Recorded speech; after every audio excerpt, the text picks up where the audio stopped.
Good morning, ladies and gentlemen. We got him.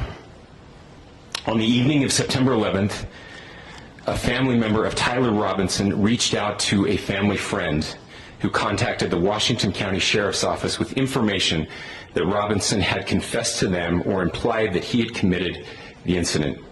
This information was relayed to the Utah County Sheriff's Office and scene investigators at Utah Valley University.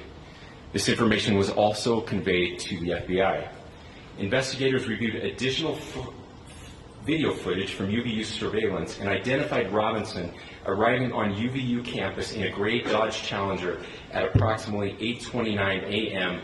on September 10th, in which he is observed on video in a plain maroon t-shirt, light-colored shorts, a black hat with a white logo, and light-colored shoes. When encountered in person by investigators in Washington County on September 12th, in the early morning hours, Robinson was observed in consistent clothing with those surveillance images. Investigators interviewed a family member of Robinson who stated that Robinson had become more political in recent years.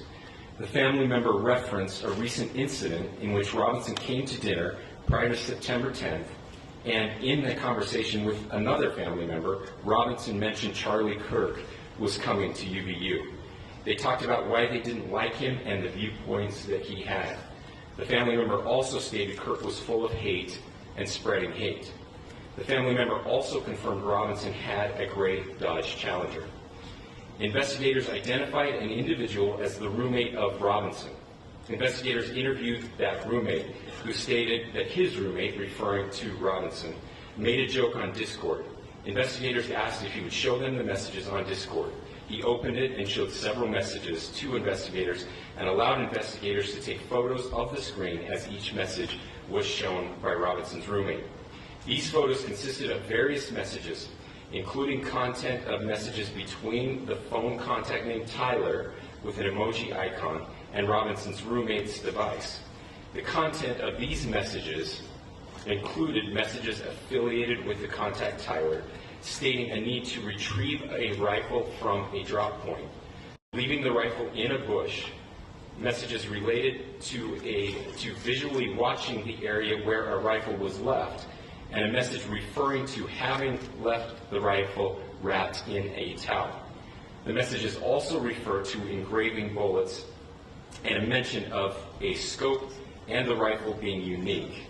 Messages from the contact Tyler also mentioned that he had changed outfits.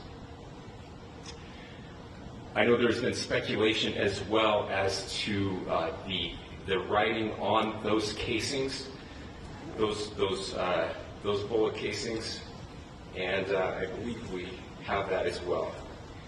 And I'll share that with you now.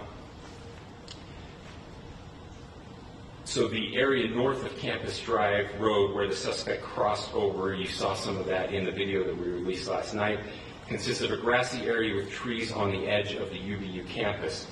Investigators discovered a bolt-action rifle wrapped in a dark-colored towel.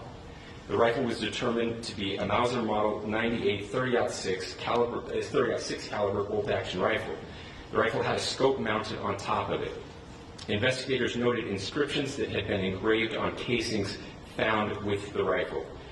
Inscriptions on a fired casing read, "Notices, bulges, capital OWO, what's this?" ? Inscriptions on the 3 unfired casings read, "Hey fascist!" ! Catch! ! Up arrow symbol, right arrow, and symbol, and 3 down arrow symbols. A second unfired casing read, "Oh Bella Chow, Bella Chow, Bella Chow, Chow Chow," and a third unfired casing read, "If you read this, you are gay, LMAO."